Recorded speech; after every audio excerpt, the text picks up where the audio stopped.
Hmm. Yes, liberation in action. That is to say, yes, we'll just take a little resume. It is there, that is to say, the new idea of liberation that you find in the Gita, a new idea of liberation, because liberation has been known to be a freedom from bondage, and it means identification with an infinite consciousness, losing oneself and merging into the absolute or into the infinite. You, by concentration, raise the consciousness to a point where the individual consciousness merges into the supreme or into the infinite. That was regarded as a summum bonum or the highest liberation. Here, Gita for the first time puts a new idea of liberation, that it is possible to have the divine consciousness while one acts. And during action, it is possible to realize the identification with the divine. It is identification with the divine will. That is to say, it is based upon his concept which is studied in Life Divine, that the whole cosmos, the universe, is a manifestation of an omnipresent reality, that a divine reality is at work in the cosmos.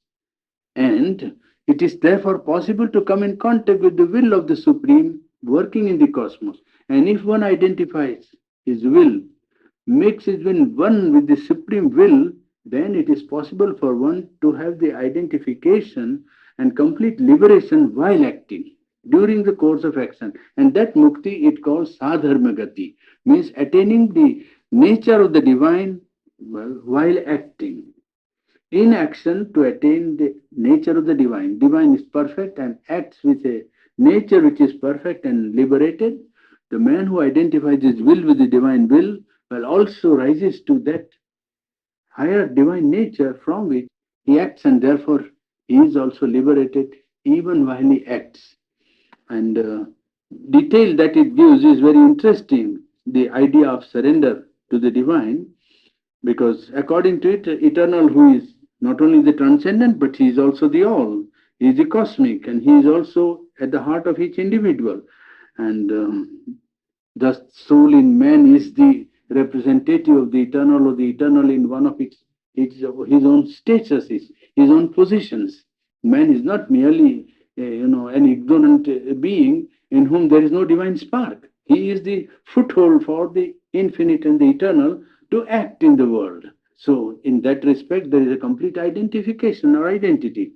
And it says that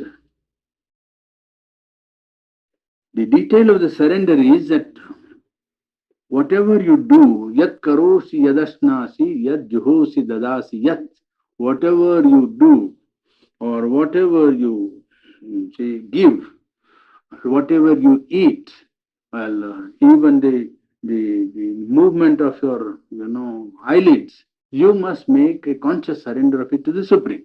So Gita tries to go to the limit of consciousness in bringing out outwardly the process of surrender and how far it can be carried out. You see, Gita insists that you can be conscious gradually by practice of the process of surrender to the divine, your own self, your own will, your own ideas, your own being and actions to the Supreme, to the degree that you can bring it down right up to the most material or physical level of, well, life. Even what you eat and what you give and what you do, well, you see, do it with the idea of surrendering it to me. That is how the Gita text puts it there. I think we had finished that portion, is it not? The surrender and the absolute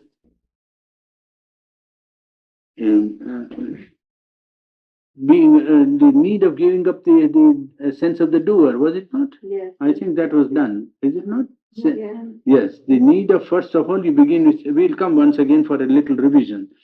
Just now, I want to draw your attention to this great practice of psychological division, which almost all the books of Indian philosophy and yoga recommend very strongly. And particularly in the writing of Sri Aurobindo, you will find it repeated about dozens of times. In the Life Divine or in Gita or in psychology or on yoga, any book you take up, this process, which is a practical method of,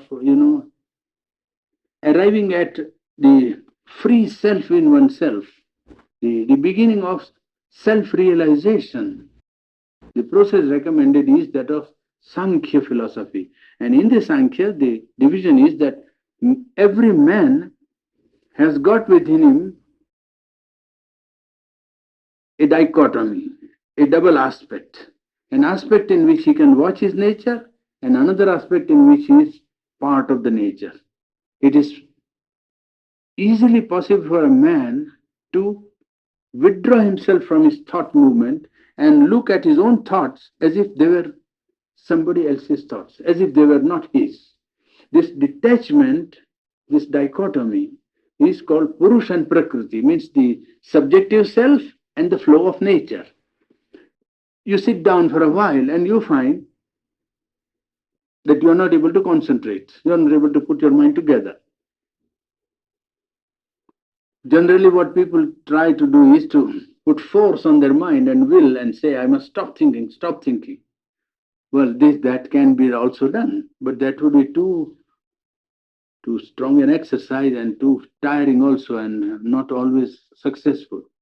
But the easily successful and almost sure method is to separate yourself from the flow of thought, not to regard the thoughts as one's own. Because they pass into one, it doesn't mean that they belong to you. Because it is like a passage. Mind is like a passage in which thoughts from the universal mind, from the atmosphere, from people, from what you have done, subconscious thinking, reading, writing, impressions past, any number of things are responsible for the current of thought passing in one's mind. But the thoughts don't belong to you because they pass through your mind. Well, this is the first great truth which Sankhya gave to mankind as a practical psychological exercise. And Gita and Sri Aurobindo and all yogis afterwards have taken it up seriously, because it's a very important step in realizing the self, the soul, the true being in oneself. The true being in oneself is not thought. The true man, the ultimate integral being whom we say, this man, well, if you go essentially trying to find out the man, it is not his thoughts, it is not his ideas, it is not his feelings, it is not his emotions, it is not his impulses, it is not his needs, it is not his body. Man is essentially the soul. Now, this soul, how to discover?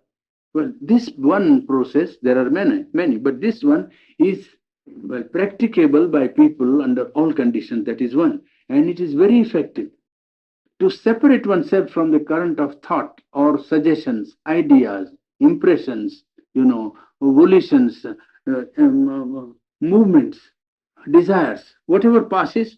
Put yourself out and watch the current that is passing as if it was not yours. Then you are on a safe ground. Not that the thought will stop at once. No, they may not. But you are on a safe ground where no thought movement, no movement of nature is able to disturb you. You are independent. That is the beginning of the self, the finding of the self. That is the first finding of the self, where the self is not at all influenced by nature. The self is not at all under the control of nature. He can sit himself apart, watch the whole process, and see as if it was somebody else's thought. Well, that freedom and that ground of being not shaken, not being influenced by nature, is the first recovery of the ground of freedom of the self. And this very self Gita works up in several verses by saying that when you begin with this witness consciousness, the one who is watching, or the seer, well, from that position of witness, you can gradually come to the position of one who can give consent. The witness will then become one who can give or withdraw his consent. He may say yes to a movement, he may say no to a movement. It is not immediately effective, but it takes time. But in time, it is bound to be effective, because nature is nothing else but energy of this subjective self, the Purusha. The subjective self is the beginning of one's true self. And this subjective self is ultimately the giver of sanction, the one who releases the energy from within his own self. And it's an infinite reservoir of energy available to him. The energy available to Purusha is that of cosmic Purusha, the supreme Purusha. He is not bound to this body because he works in this body. The body is only a pedestal, so to say, on which he puts his foot in order to work in the material conditions or in earth consciousness. Body is not, as it were, a limiting condition, but a convenient tool. That's all. So the thing that works in the body is the true self, and the restoration of the true self comes when one begins this dichotomy, this division of consciousness into two parts, a witness self and a nature self that moves. Flow of nature is due to nature, universal nature, and the independent status which you acquire is the recovery of the self. And this self can not only become the one who gives the assent, but he can also support the nature, he can also rule the nature, he can be ultimately the master of nature. Well, he has to end by mastery. Separating himself as witness, he will end by attaining complete mastery. The first discovery that one makes is that nature is not the self. And that is what we talked yesterday, if you remember, that when ego feels that I am doing, it is not I that is doing at all. Nature is making him do. When a man says I'm responsible, he doesn't know what he's talking because the 99.99, well, he is not independent. It is nature that compels him to do what he does, think what he thinks, act what he acts. He is not independent because it is nature in him that is working. He is under the subjection of the forces of nature, thoughts, ideas, impulses, movements. He is not, he has no say in deciding. He only is like a tool. You see, who is turned round, round and round. Real freedom will begin only when you detach yourself or try to control the self or try to understand why one is doing what one is doing or why one is thinking what one is thinking. Then one begins the process of acquiring self-knowledge. Now here, the Purusha consciousness, a separation of the witness self and the flow of nature, well, shows that the divine is implicit in the nature. There is already in the movement of nature, the divine is present and it has only to be sifted, so to say, out of its identification and assert its independence. Then begins the first movement of freedom and ascent. And the divine is already present even in the unconscious and ignorant operations of nature. The point that arises in human being is that involved divinity in nature for the first time makes an effort to attain its freedom and divinity. But the divine is already present, as we have been studying in Life Divine all along, now that we have finished it, that an omnipresent reality is really the cause of the cosmos, is it not? An omnipresent reality is responsible for the world, and that is present everywhere. Well, nature is doing what it does because of the presence inside. Nature is not doing, it's not an inert mechanism that is put into motion. It is a operation of a conscious spirit which operates behind the veil or behind the facade of what appears to us as inconscience. Nature is nature because, well, the omnipresent reality is behind and fulfills inevitably or unmistakably the function which are assigned to it from a supreme wisdom, from an omniscience and omnipotence.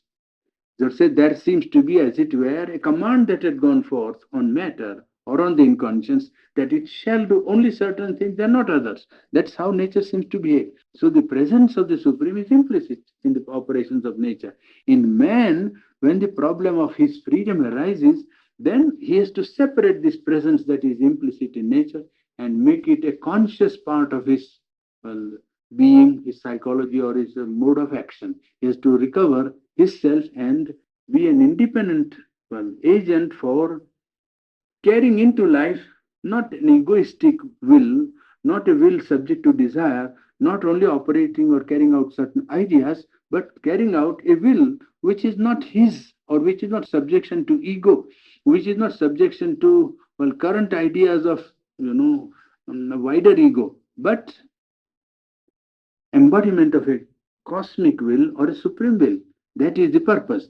Now, Gita suggests this one method of separating the Purusha consciousness, and this practice is strongly recommended also by the Gita. Now, yesterday we did not take up metaphysical positions which are new in the Gita, in the sense that Gita is a scripture in which many new elements of Indian culture have found expression. And some of the things are present as seed form in the Veda or in the Upanishad.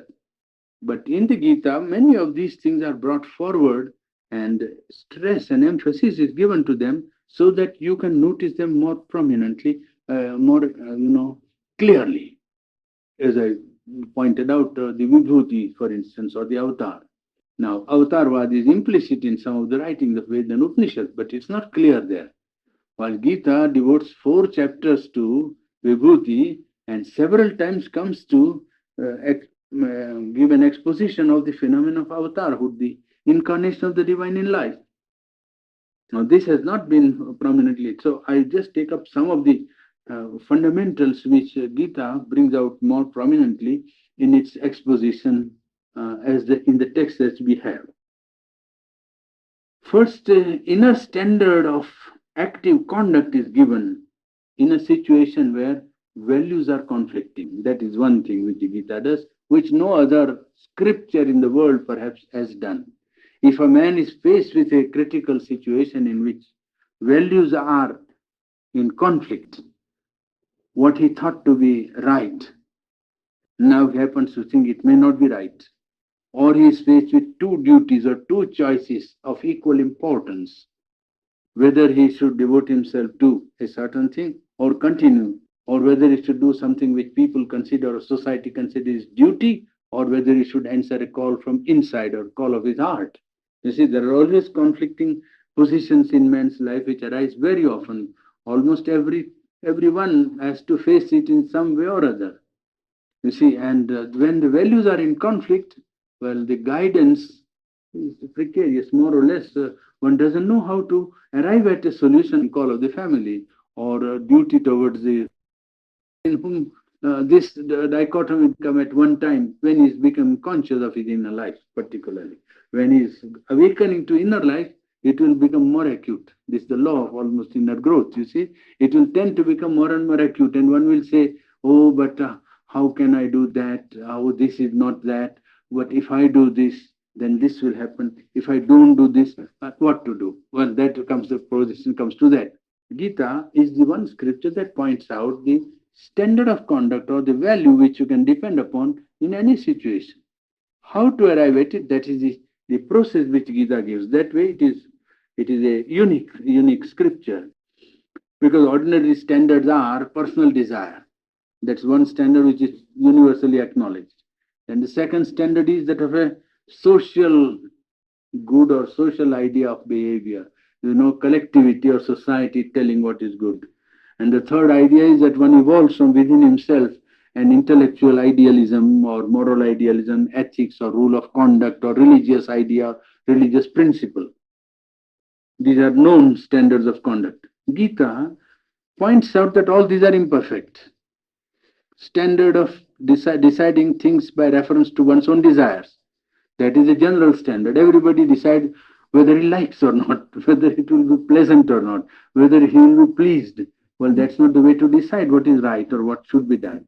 Second point is that what is the good of the collectivity or what the people think to be right and good and just and proper. Well, one obeys that. Or the third is that one has some idea of idealism, service, or perfection, or freedom, or intellectual conviction, or principle, or he arrives at some maxim of life or ethical values of right and justice and truth and democracy, or all kinds of ideas. But individual evokes that from his conscience or from his intellect and, well, makes it current. Gita points out that all these are steps on the way to come to the highest standard of conduct, the submission of one's own will to the supreme will. That is the highest standard of conduct which Gita points out. That if you know, you can prepare yourself gradually, even through the course of action, to prepare yourself to receive the highest standard of conduct, the submission to the divine will. And how to find out the divine will, that is the process which it indicates in its karma yoga. Yes. the last standard which it gives in the 18th chapter, and I think it is 66th verse. You see, Sarva Dharman Parityajya Mamekam Sharanam Braja Aham Tva Sarva Papebhyo Mokshayishami Masucha. You see, it says that abandoning all rules of conduct, take refuge in me alone. That is the translation. You see, I will relieve thee or free thee from all evil and sin. Yes, that is the text that it gives. You see, that is one. Several times this idea is repeated in different words, but this is because it is the last and closing chapter, 18th. Well, it is regarded as the almost the message of the Gita and so on. Uh, it speaks also for the first time in Indian philosophy about three statuses of the Purusha, the subjective self, and two prakritis, two natures. Now, this Purusha we have already studied a little just now. Purusha is the subjective self that can stand apart and watch nature's movement. That is Purusha. Purusha means subjective self. The self that can separate from the movement and stand watching, not participating in the movement of nature. That is this Purusha. And it speaks of the three subjective selves or three statuses rather. More correctly, it would be the triple status of the Purusha. The Purusha is the one and the same. This watching self or the subjective self is one. But it seems to be triple in the sense that it seems to take up three positions.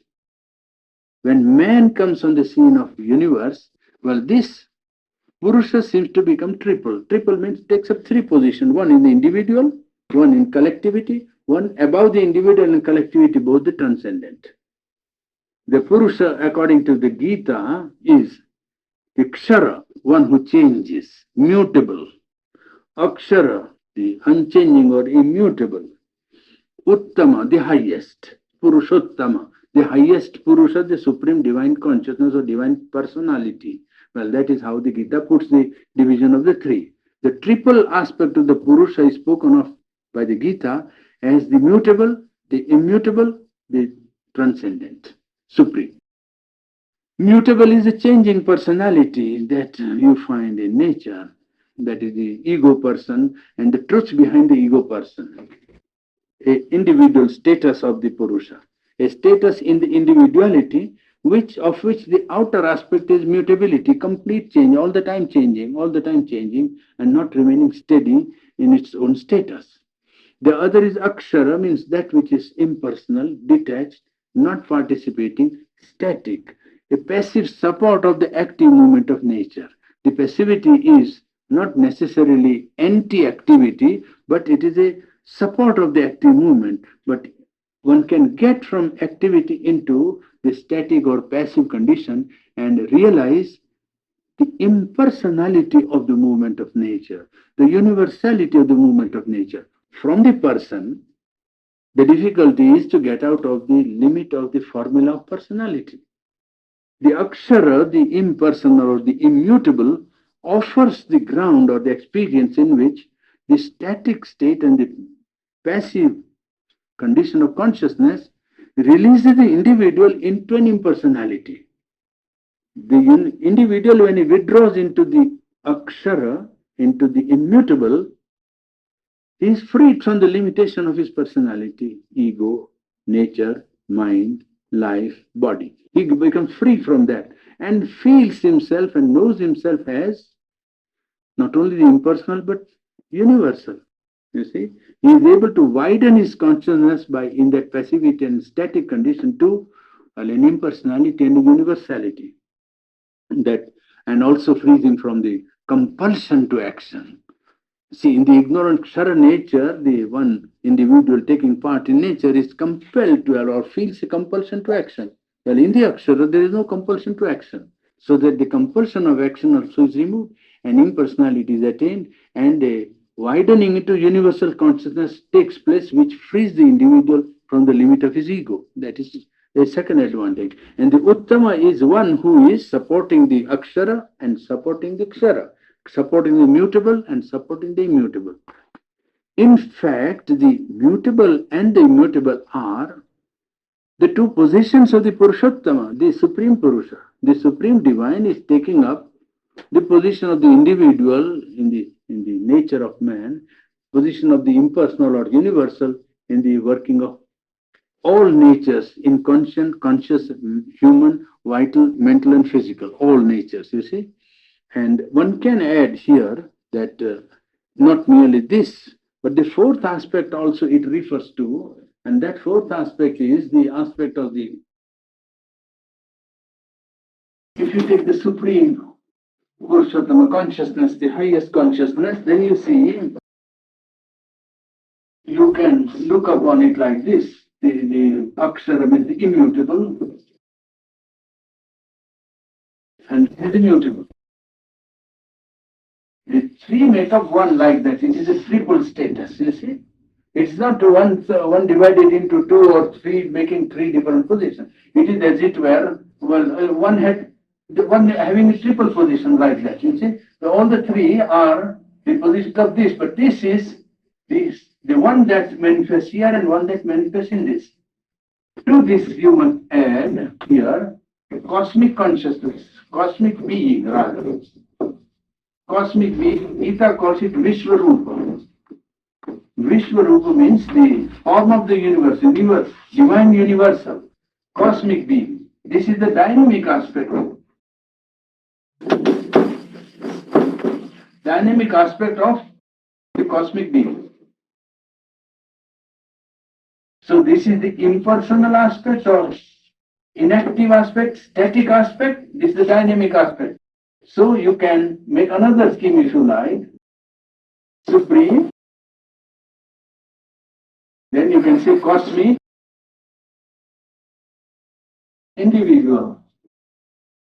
And in the cosmic you can say static and dynamic. In the cosmic you can make the distinction of static and the dynamic status of the cosmic consciousness. So there you got some conception of the scheme of the Purusha and Purusha in the Gita. The Supreme taking up, when it becomes an omnipresent reality, it stands at three places simultaneously: individual, universal, transcendent. It is the one identity that you are noting. You are not marking three different personalities or three statuses or nothing of the kind. It is one and the same, absolutely identical. But to the mind and to the human being, it presents itself as if it had three positions, three places. It was triple, as it were. A supreme status, a universal status, an individual status.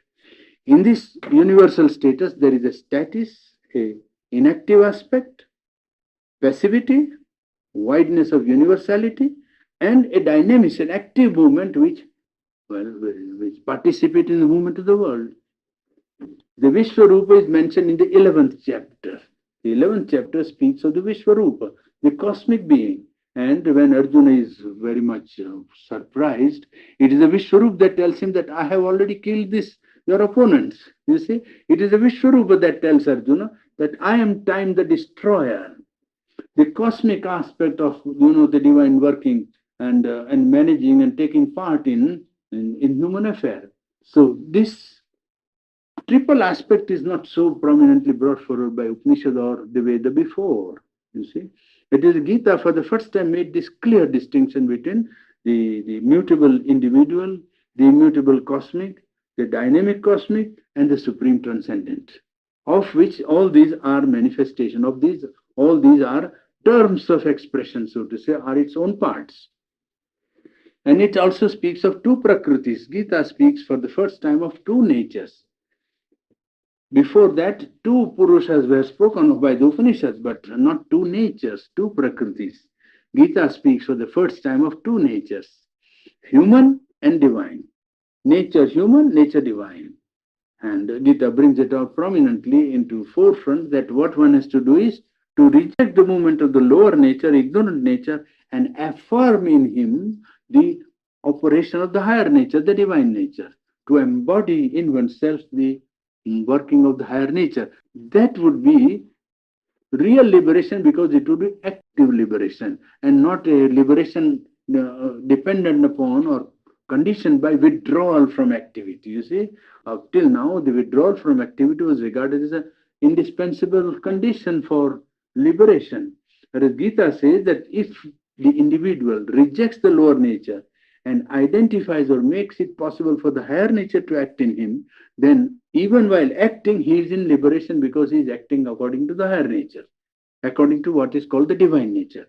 Well, this distinction of the two natures, the lower ignorant and higher divine, well, is one of the contributions of the Gita, and I think it is a very practical.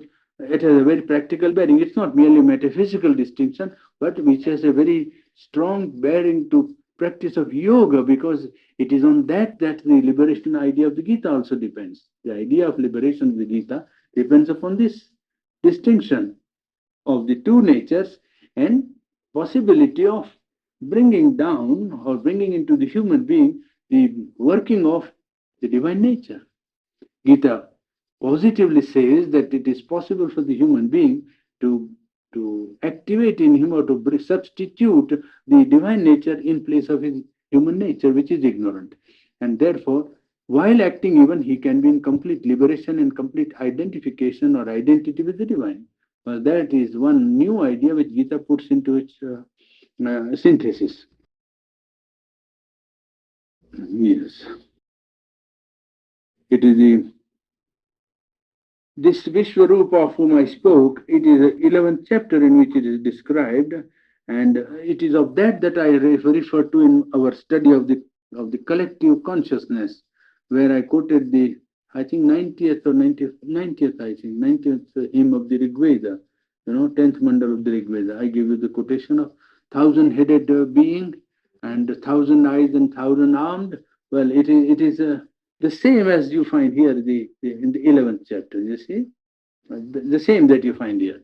The collectivity symbolically represented as one with a thousand heads. Here the Kala, that 11th chapter, the Vishwarupa, the universal divinity that comes, well, the poet describes it as it had thousands of heads and thousands of hands, and it was, leaking up the whole world with the fire of destruction and so on. Well, the description is given in the 11th chapter. That is the same description in essence as the description which you had of the collective Purusha in the Rig Veda, 90th Sukta, the 10th Mandal. You see? It is there that it says, Mayaiva Nihita Purvameva Nimitta Matram Bhava Sabya Sachin. This is one of the famous verses of the Gita, that these your opponents have been already killed by me. You have only to become nimitta, means, an instrument for occasion, occasional instrument. You have only to become the occasion for it. I have already killed these your opponents, you see. The Vishwarupa says to Arjuna on the battlefield in the 11th chapter of the Gita. What it says is that the time spirit has already done something, and what is now to be done is to precipitate it on the plane of matter. The things has been decided already by the time spirit. Well, this Vishwarupa is one that is dynamically, participating in the movement of the cosmos, in the movement of life, even in a movement like the battlefield, you see. Now, then the Gita points out also that the form of outer action is not important, but the origin of action is the important, element in deciding the value of an action. Because a man is doing a religious work, it is not religious. Sometimes it may be full of egoism and full of desire, and therefore a man ostensibly occupied with religious activity might be really not at all religious. Whereas a man who is doing what people would call a work which is not religious, well, his work may be full of religious spirit. It is just the same, because what we see of the work is not its real value. From where does the work proceed? From where does he act? If he acts from egoism, from desire, from likes, from dislike, from attachment, then there is one value to the action. If the same action is done without attachment, only with an idea of offering to the divine, then the same action has a different value. It is not the same value. And this is the deceptive appearance of nature, which very often deceives human beings in thinking that unless you take up a work which is of public nature, service in the ordinary sense of the term, or unless you do philanthropy, you are not doing good work. It's all mixed up. You see, it's all a mixture of mind and a mixture of likes and a mixture of atmosphere. Really speaking, there is no work that cannot be used as a means for practice of karma yoga. All action can be immediately taken up as a means for rising to the ladder of karma yoga. One has to decide, that's all. To do action with the right attitude.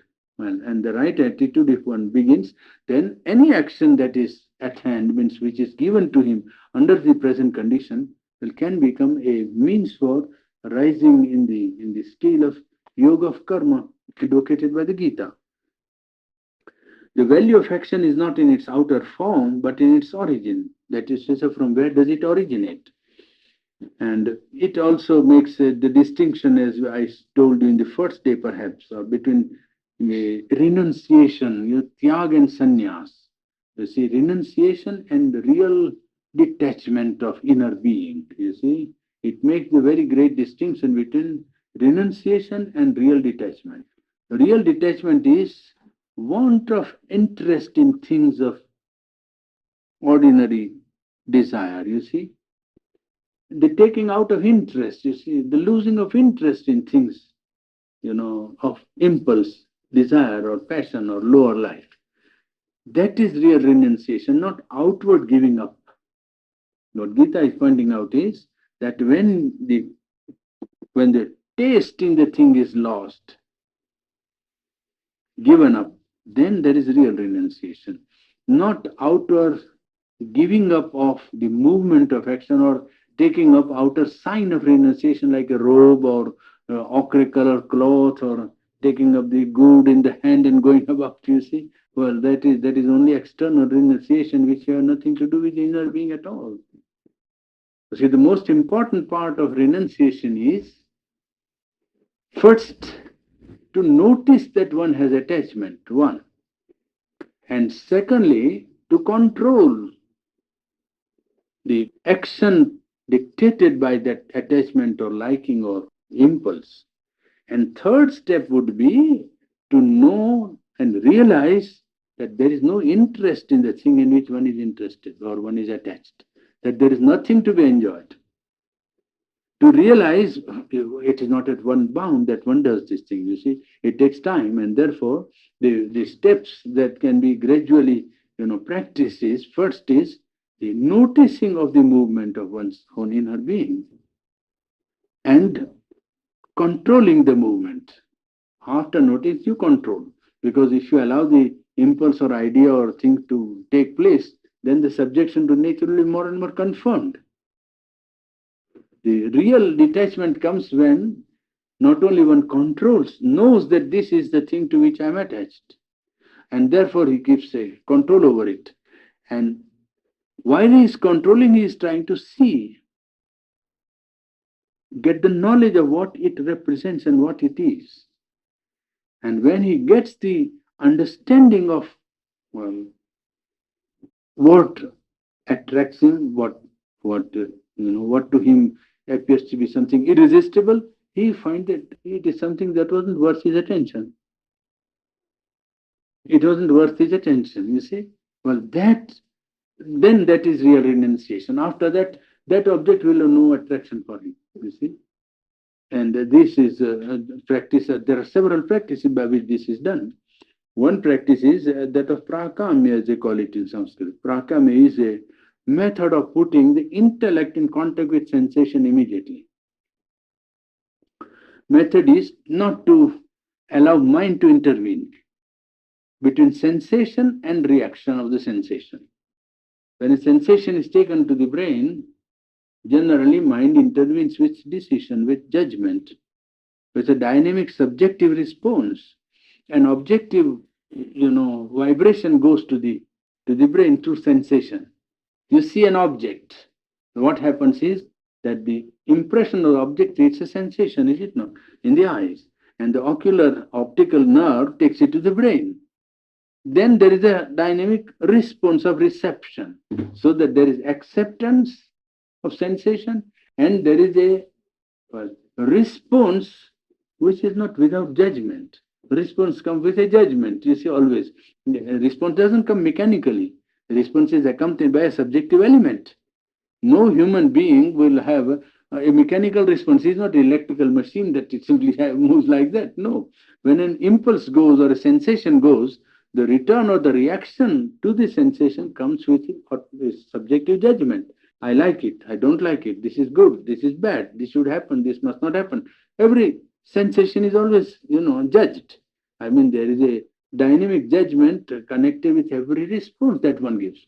Now, one method is not to allow this judgment to intervene, but directly put the sensation in contact with the intellect, with the mind, with intelligence. If one directly connects the sensation with the intelligence, then the intellect is able to make another judgment quite different from that of the mind, which is allowed to intervene, because mind acts on the basis of sensation of pleasure and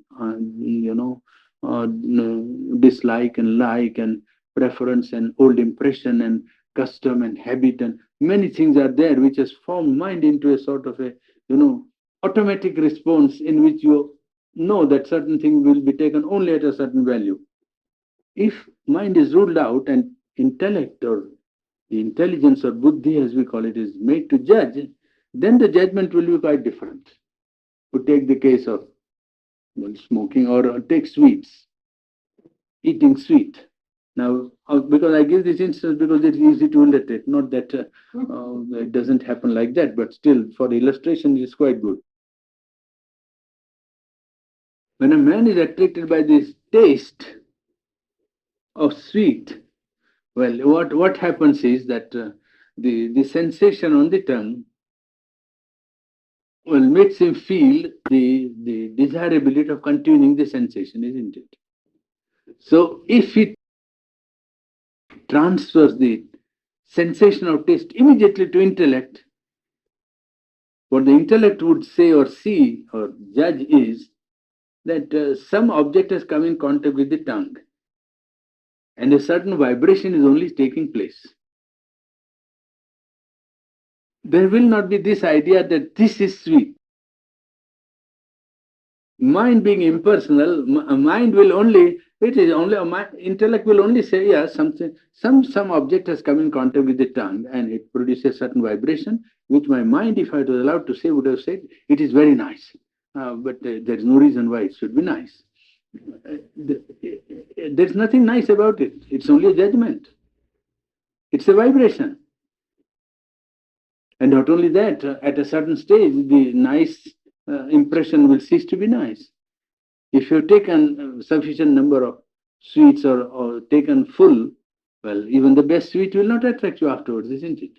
So it is not as it were, it was a constant truth to be repeated any time. It only will depend upon, your hunger also, your appetite also, your state. If you are with fever, then even the best sweet will not attract you. You will not like to take any sweet.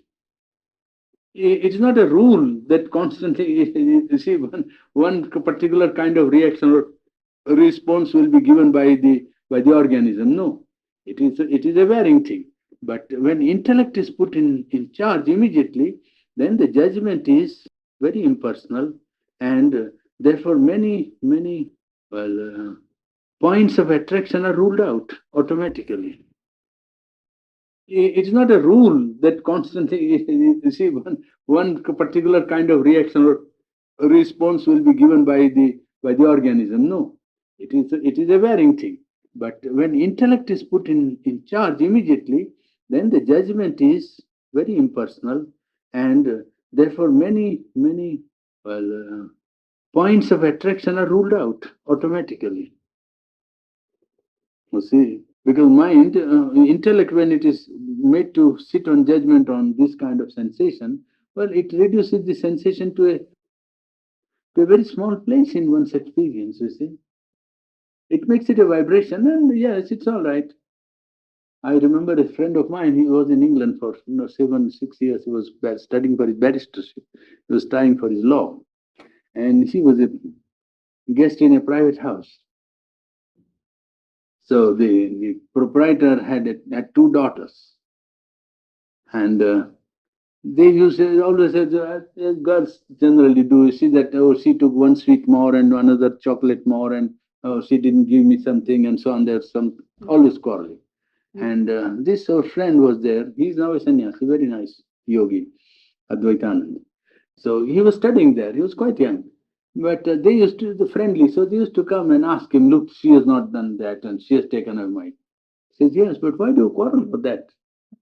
And says, why? Why not? Why should she take? He says, you see, how far? It's only 2 inches of your tongue that the sweetness will be. After that, there is no sweetness. So what is there to quarrel about? 2 inches of sweetness. You see, the sweetness is not all through. It's only 2 inches of tongue that you will feel it sweet. After that, what is there? There's nothing. And they said, yeah, he's a philosopher.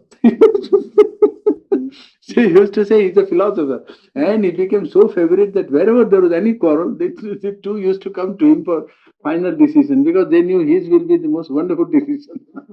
See, they never thought that it's 2 inches of the tongue that make them feel sweetness. That's the working of the intellect direct on the sensation, you see. That's the intellect working straight on the sensation apparatus. Well, that is only one part of it. We are trying to see the value of action does not depend upon its form but its origin.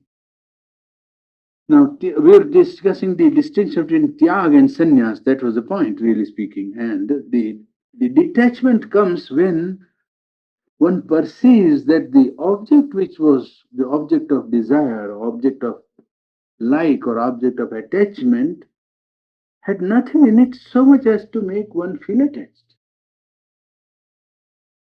That is the then comes the real detachment, which is tyaga. That is real rasavarjam rasopyasya. Gita says that when the idea of some enjoyment in the object is withdrawn, that there is nothing to be enjoyed. That's all. Then the object remaining there has no power afterward to exercise attraction or exercise its, control over the man. You see, if the man rises to the conception of his own dignity, even, he would immediately be able to control these things very easily, you see. Because to think that a thing like smoke, for instance, commands the human being or compels the human being, well, it's quite enough to make him feel. If he can see like that, you see, if one can see, what is there in it to be attracted? And why should one be submitted to, or one should subject himself to this movement? Well, immediately the power of the movement, the power of the object is gone. It's the retention of this thread between the object and the vital being that continues the subjection, really speaking. You see, detachment comes immediately one realizes that the object to which one is attracted or attached will have nothing for which one could be attached. Have nothing. It is just, you see, as I said, the experience of taste, for instance, is nothing but a sensation of object called sugar being brought in contact with the human tongue. That's all. The tasteness of it is not there at all. It is only a certain vibration. And when that vibration nature of it is perceived, well, the control becomes easy and detachment still more easy. And Gita says in the fifth chapter, for instance, that one who can, you see, one has no desire or no hatred, well, he is the real sannyasi. Uh, one who can give up all his action to the divine, well, he is a sannyasi because after doing his action, he is detached and no action is binding on him. And when Arjuna asked him pointedly that you are advocating that you must give up your actions and you are also advocating the yoga of karma. So whether the sannyas of action is right or the yoga of action is right. And Gita positively gives the answer to Arjuna that karma yoga is superior to renunciation of action. Yoga of karma, yoga of action is superior as a method to the method of giving up actions. You see? Sri Krishna has to answer categorically because Arjuna puts the question also categorically. And action is greater than inaction, you see. Not only that, it also says that by not beginning an action, you do not attain actionlessness. You do not become actionless by not beginning or initiating action. Yes, you see, na karmanam anarambhat naishkarmam purushoshnuti. One does not enjoy actionlessness when he does not do action or initiate any action. Because inaction also is a kind of action. You see, to become inactive is an action, is it not? Yes. So you are not freed from action by saying, I am not acting. But that itself amounts to an action. Because to become inactive, you see, not to act itself requires a powerful action on your own self. It is like a horse. Well, if the horse moves, well, to stop him means require a greater power than the horse has got, isn't it? I mean, a greater breed and greater control. So that not doing any action might also amount to action. In fact, in one verse, Gita goes to the length of saying that if you know that while you are acting, you are not acting, and while not acting, you are acting, then you understood what is action. You see, while you know how when you are acting, you are not acting, and while not acting, you are acting, then you understood the secret of action. That's one verse in the Gita, you see. Well, it is that when you have given up the initiation of action from within yourself, and you know that while you are doing the action, it is not you, X, Y, or Z who are doing, but the divine that is acting in you, or the higher will that is acting in you, so that while even you are doing, you are not acting. And supposing you are not at all acting, still you know that the power and the will of the Supreme is acting. Then you have now got the secret of action.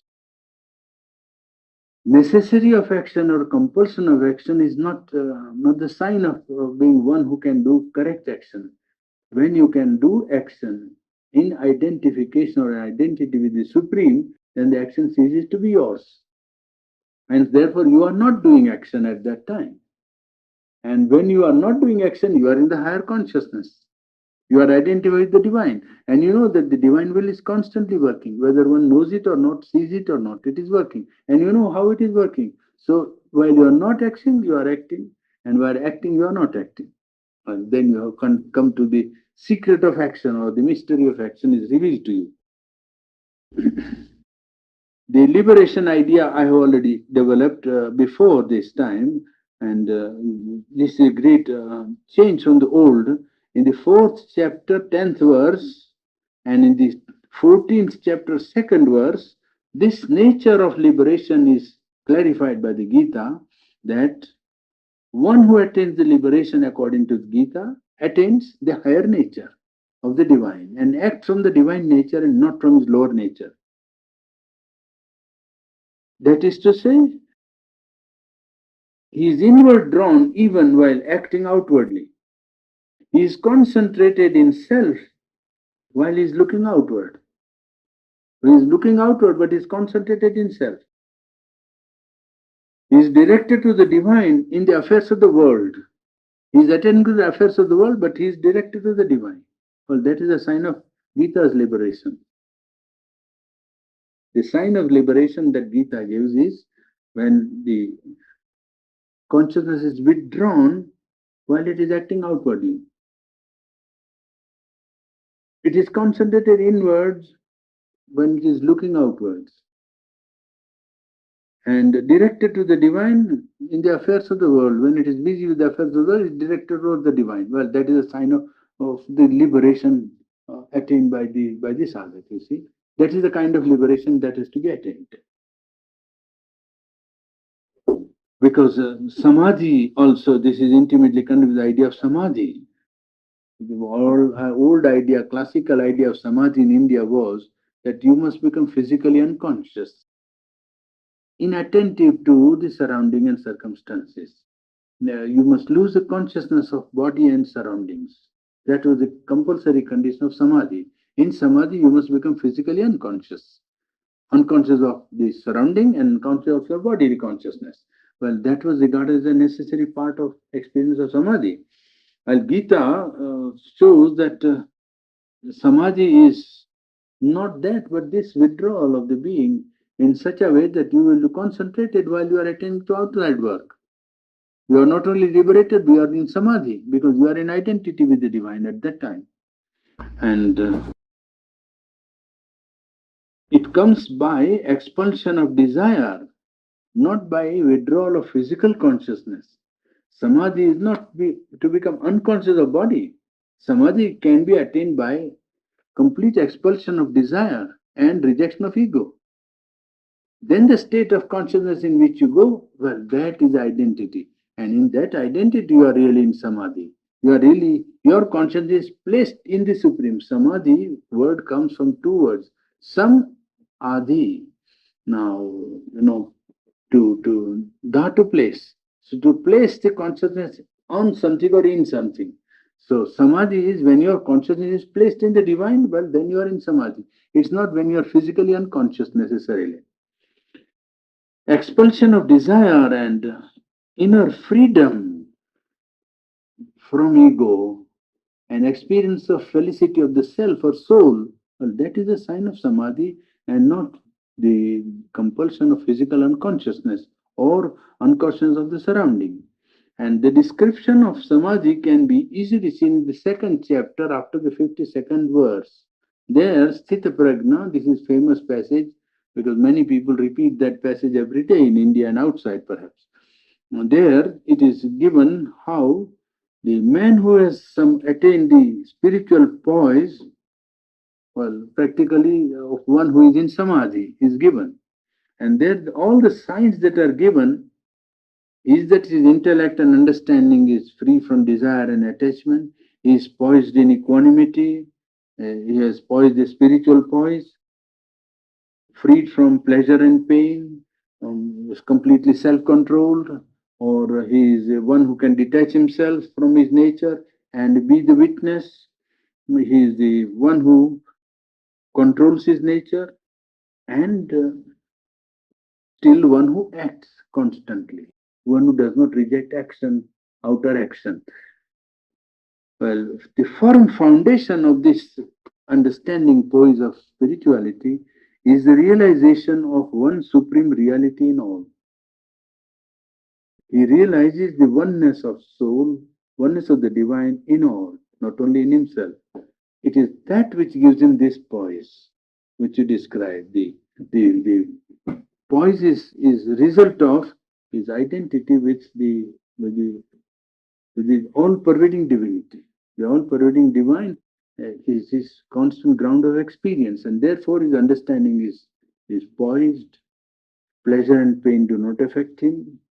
Is full of self-control, capable of equanimity under all conditions, and a complete Purusha detachment, watching all the operations and movements of nature.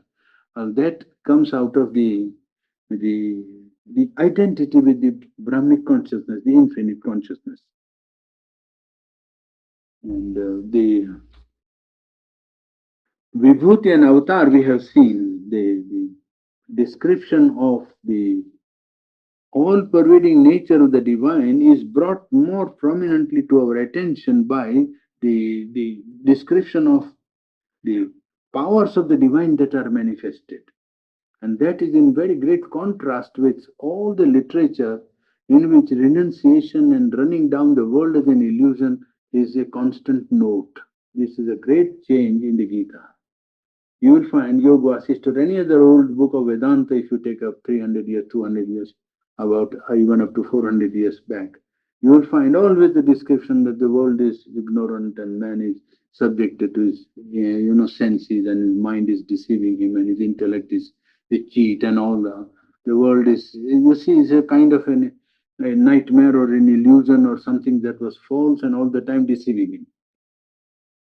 It is Gita with contrast, 4 chapters. It shows that when Arjuna says that you say that you are all pervading and I am everywhere, how am I to know where you are?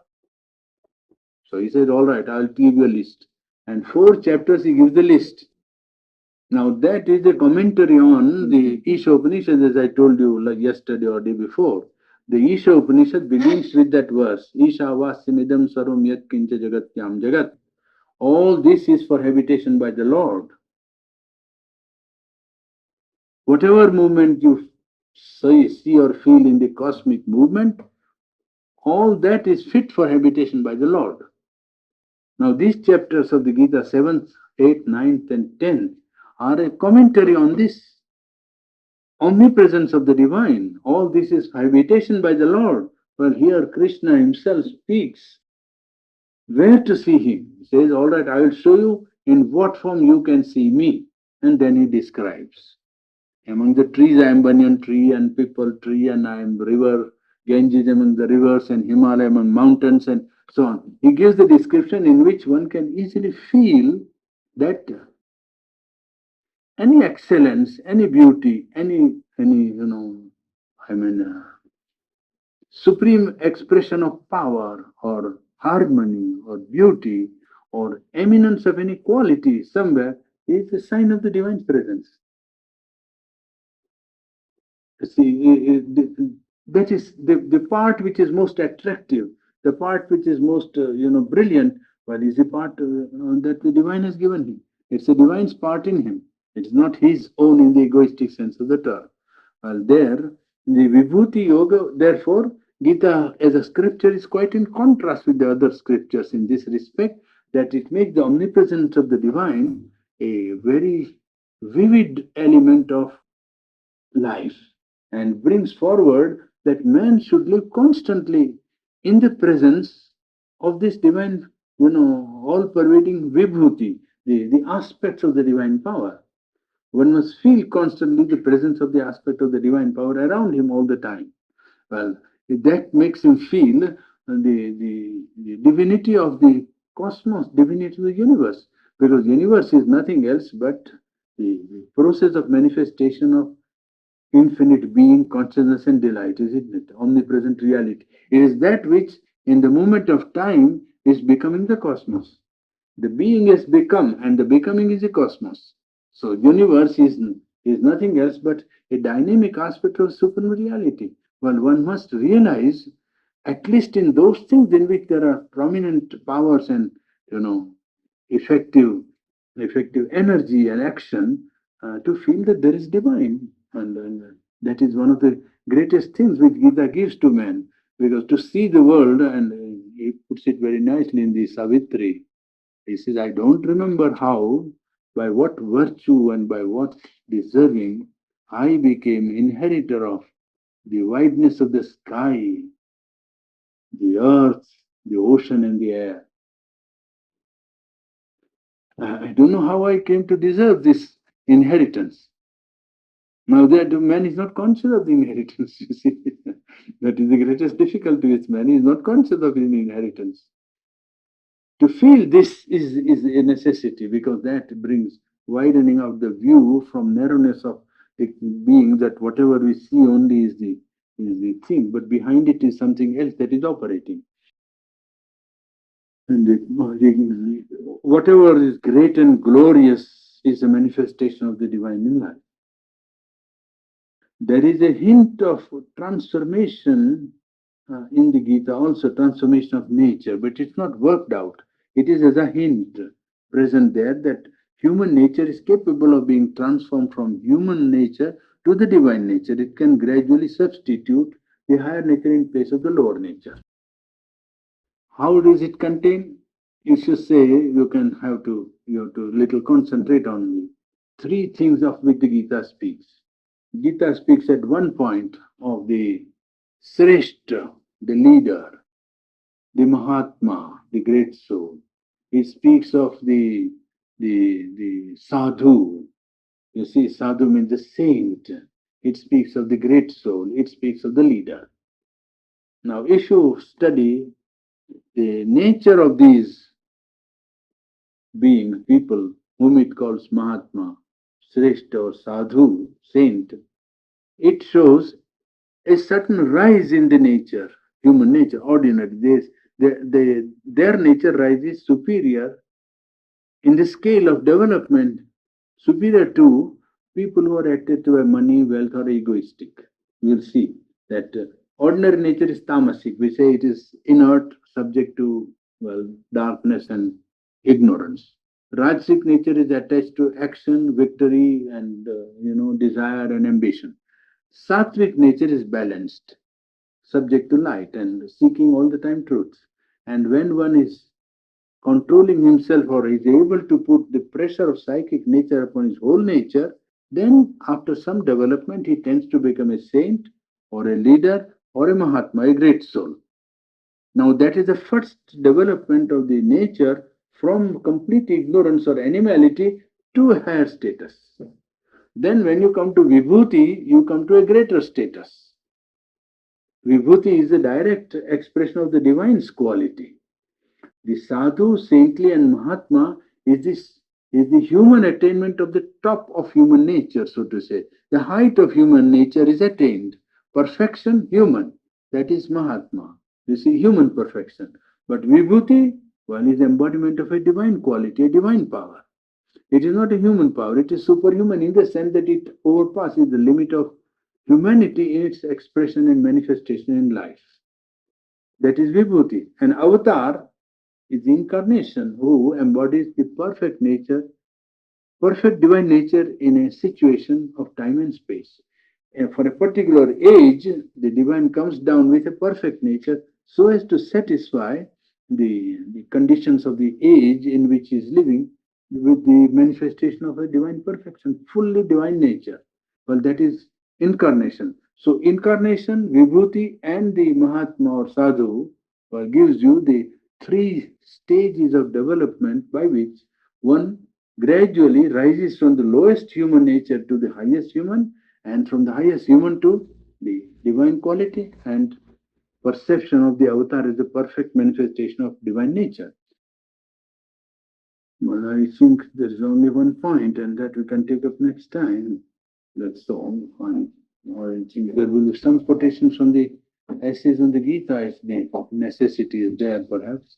We will have some quotations from the essays on the Gita from Sri Aurobindo's writing so that you can see some aspect of the original text, essays on the Gita, from some quotation. Karma Yoga tomorrow. Tomorrow night? Tomorrow night. Tomorrow night. And resume of the aspect of Karma Yoga. One sign of Karma Yogi. Sign of perfection of the Karma Yogi. Some just a little, because it's practical, concerned with the practice. Our collective life, you see. Systematic study like that, because it's too long to finish in a short session like that.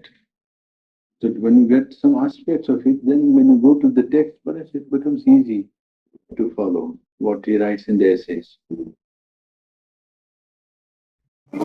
How do you reconcile renunciation and loss of all desire, not all desire, but I mean desire, with delight in nature and delight in the world that God created? Delight.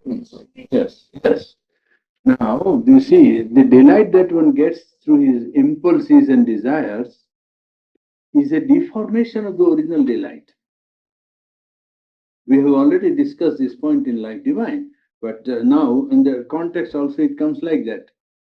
That Gita says actually in words, Rasavarjam rasopyasya param drashta nivartate. When he says that the object has no essence of delight, well, his attraction from it is withdrawn because he knows what is the true delight. So that the feeling of the experience of delight or pleasure, it's not really delight, it's pleasure and joy. It's really pleasure. Well, the experience of pleasure is a deformation of the original delight because there is a compulsion and it's not self-existent. The nature of delight is self-existence. It doesn't depend on anything outside. When pleasure has to depend on anything outside, well, it means subjection. And then the delight or pleasure that you get is deformation of the original delight. It's difficult to convey. For instance, supposing you have a, you see, if you have an ocean, imagine an ocean, and the jet into which the ocean is compelled to come is very little and narrow. Then one who has the sight of the ocean will know that this coming of the jet really is coming down from the height of the ocean, really. If the ocean was exerting pressure, the whole ocean, and only a very minor jet, very small capillary of tube was bringing it out. Well, one who has known or felt that there is an ocean, full ocean, well, he will be surprised that this jet is claiming to give me some experience of the delight. No? He will be simply staggered that how can this convey the idea of that delight? It is ridiculous. He will simply, once he knows that, oh, this is not coming from below at all, this is really coming from above, first of all. But he has not seen the ocean and not felt or perceived something of the ocean. So he will all the time think that delight is springing from the ground. Daylight is not springing from the ground at all. Daylight is flowing from above. This is a truth which has to be seen, and then only one understands that the delight which one gets in the object of desire or impulse is a deformation of the original delight. The origin of delight is not below but above.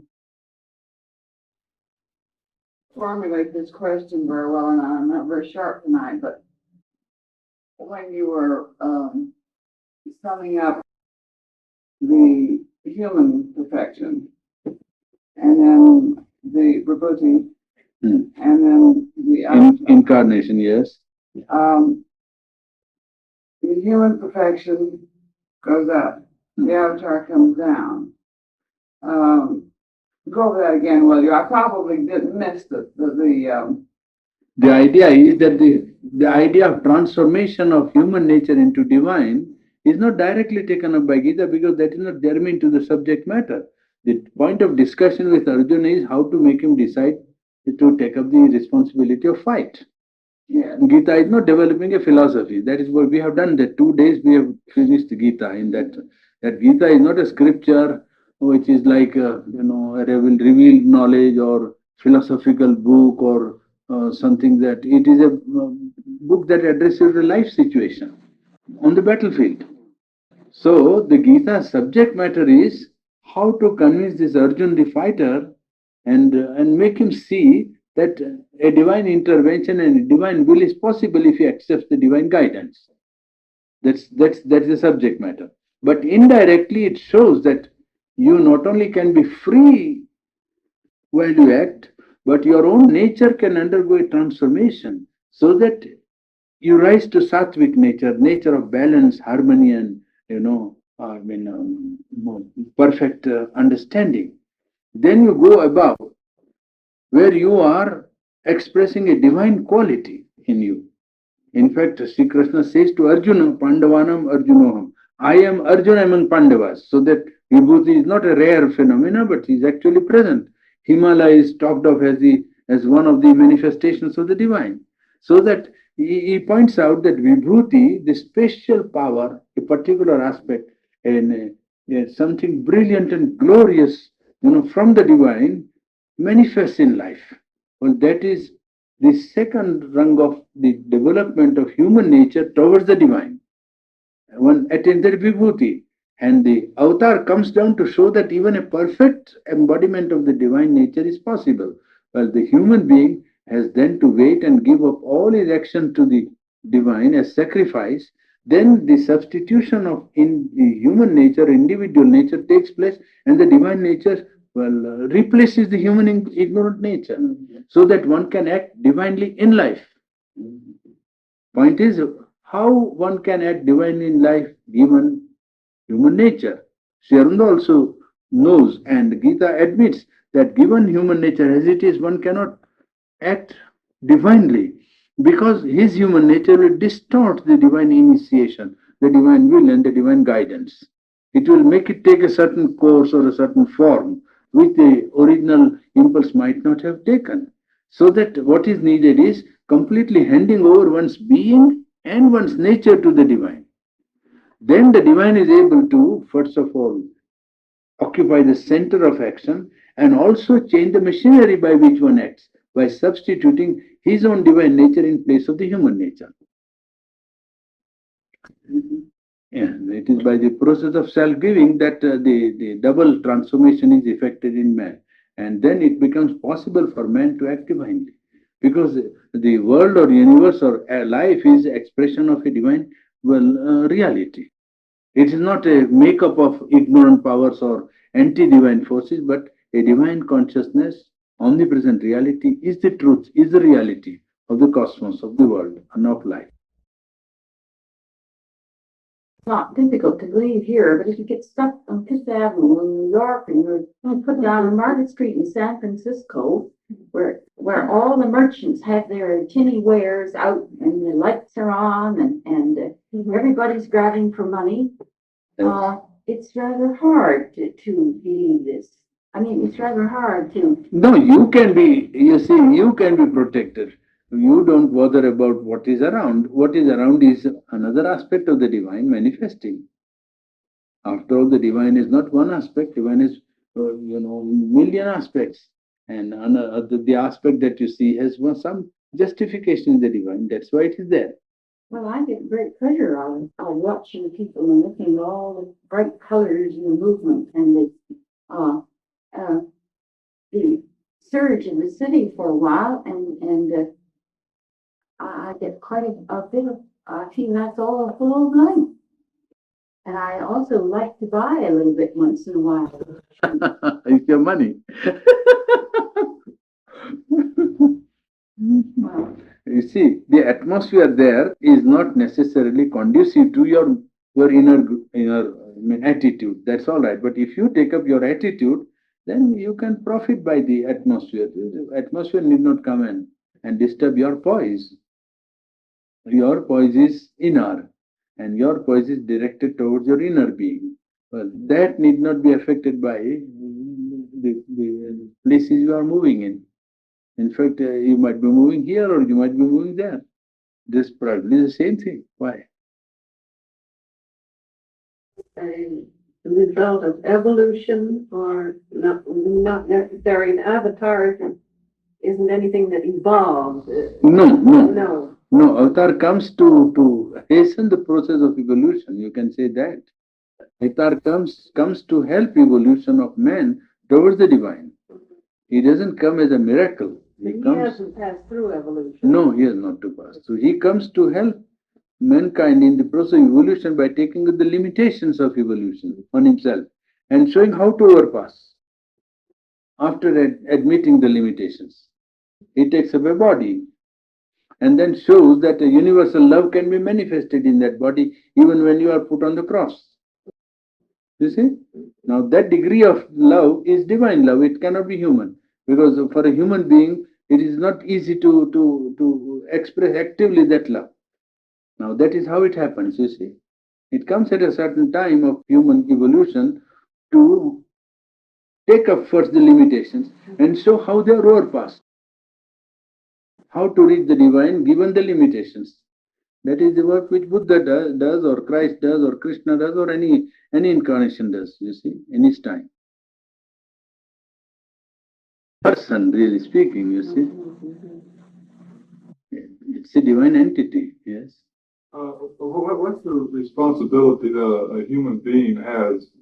I mean, is everything that we do determined, or is there some, as Mother says, is there an adventure involved? Well, for instance, if you seek the divine, does he do? Is there any element of chance or predetermination? You understand what I mean? There is no predetermination in the planes below mind. Well, what does Sri Aurobindo mean then when he says that the soul on the verge of manifestation knows everything except what's below in the manifestation? And that his coming into it, or this being coming into it, means an adventure. It's not a, it's a way of saying, you see, it is some symbolic way of putting the, see, once he says in Savitri something like this, that when the soul is standing on the sill of birth, then he is taking a leap into matter. But there's a way of saying that he has assumed the whole course of evolution by taking up matter upon himself. From the plant or the metal on up? Yes, you see. So when he has decided, he is not ignorant. But when he comes into the material sheath, so to say, for him then it's an adventure because he has forgotten already. And the soul is on the sill of birth, just when he is conscious of his divinity. But once he has crossed the threshold, the whole of the divine origin is forgotten so completely that it is an adventure now. Now he has to find what is this, where I am, and how, and then get back to his original status. So in a sense, it's actually the divine seeking himself. Yeah, exactly. That is more than half a dozen times we came across in Life Divine. That Sachidananda finding surprised that he is refusing to have the delight which is at work. The Sachidananda himself is refusing his own delight. That is man. Oh, It's also a game of hide and seek, isn't it? Yes, that's the popular way of putting it. Yes. He offers a sensation to his own self to attract the delight. You are recording that. Appreciated the explanation of the three Purushas.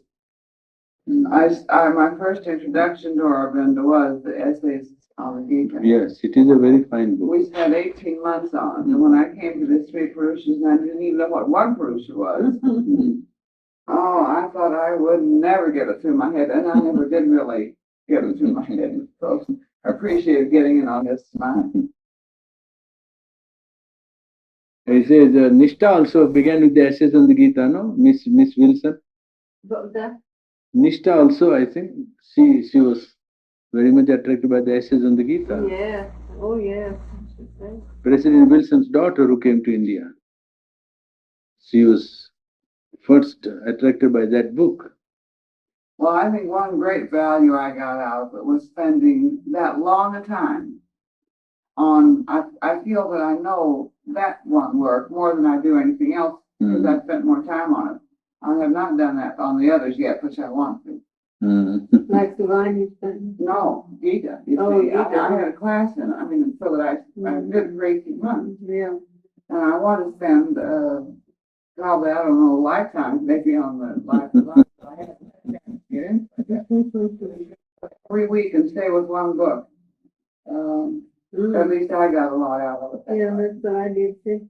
58 years. Yeah. in the case that after you're taken up, you realize yourself or come in contact and have divine guidance, still is sort of an adventure. Is that true? Is it true that it is still? No, It's not an adventure then. no, it's not an adventure. Then it's a course of a journey which you know, and in which you can say, perhaps it is this, perhaps it is that, but it is nothing as if you are ignorant. No, you are not ignorant. You are not ignorant. But you only know what God wants you to know, right? Yes, you know what is intended. And that's there's joy in that. Well, joy in the sense that your responsibility is not there. You don't have a responsibility. Yes, you don't have, and yet you have some responsibility in a sense. You see, it is a delegated responsibility. If somebody gave you some work to do, well, you are responsible for it in a way. That's all about it. Well, and yet you know that it's not, the whole thing is not yours. It's as if you carried somebody's money. Yeah. No, it's not your money. But as it is somebody's, you have to be careful about it and say that, well, it should not be meddled into or done something. It must be as it is. Well, that is your part of the responsibility in that sense. But otherwise, you are not responsible in the way in which ego is responsible that I am doing and so on. One is not responsible that way. I don't understand what you mean that you only know what is intended. I thought you just said that there was no predetermination.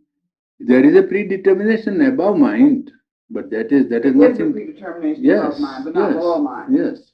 That is not a mental predetermination, it's a spontaneous working.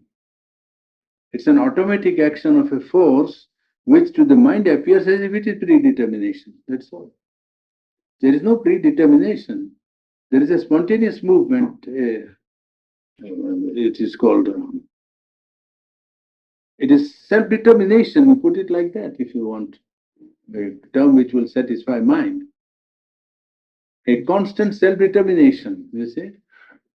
A constant self-determination. It's not predetermination that way that some other agent has come and decided. Oh, that was No, that's it is the nothing. connotation No, that comes up. no. You That is the couldn't go to- difficulty with it. Above the mind or above the intellectual level, it is self-determination and a spontaneous self-determination, not mental decision Yeah, at all. no. It is an activity of a consciousness, which, when it comes to the mind, says, "Oh, this is determined, this is decided."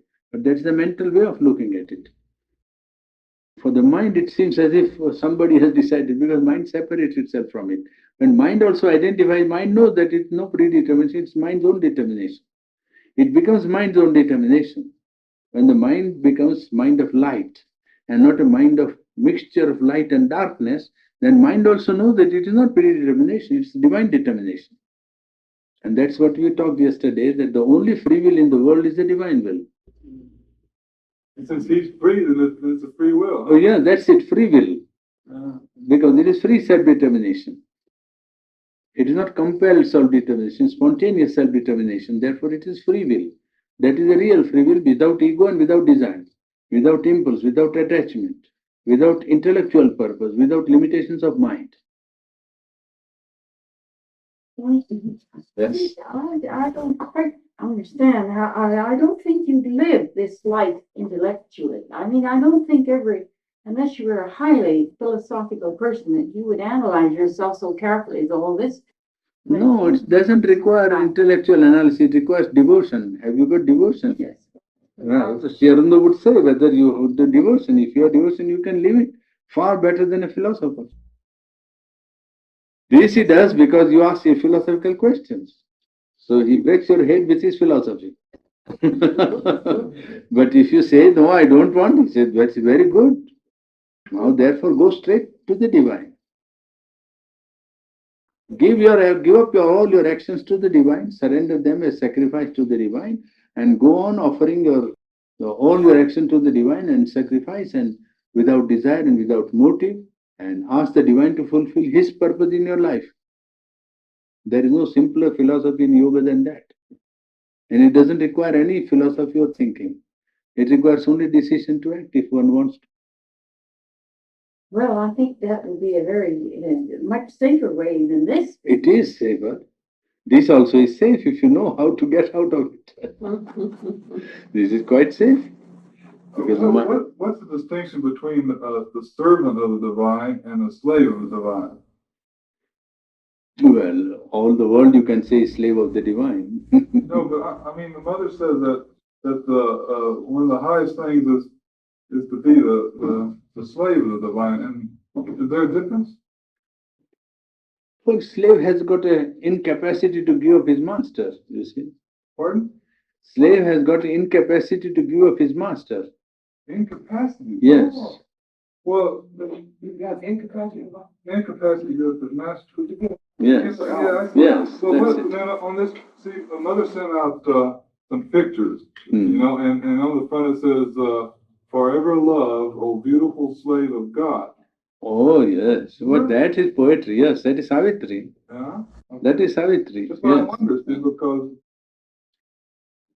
Because they are incapable of giving up the love for the divine. This incapacity, slave is used only in that term. Oh, okay. Yeah, I can Yes. see that. Incapacity to give up love for the Yeah, divine, yes. or to give up surrender to His will. Yes, yes, that's it.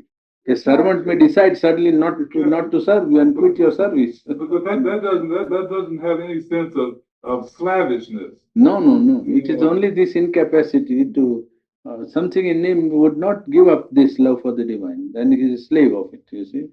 Yes, incapable of giving up. Slave in its abstract term, not in its social usage.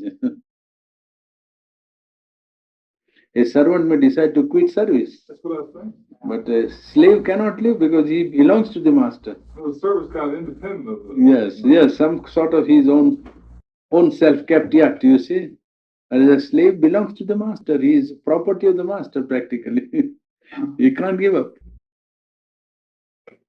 If we could just teach these things without words, because words are where we get separated. Yes, yes. No, not only words. Behind the word there is something. I know, but I mean, words are the separating factors. That is where people all the time either, mistake similarities for same things, or same thing with dissimilarities and so on. That is what happens. Otherwise, it is very easy if man was wedded only to light to see the light. If man is wedded only Light. to light. And wants to only realize, you see, the guidance of the light, he will always get it. There is no question. But it is not that. He is busy with his own idea and he wants to put this and that and so on, thousand things together, and then he gets busy with ideas and thoughts and impulses and judgments and current practices and so on.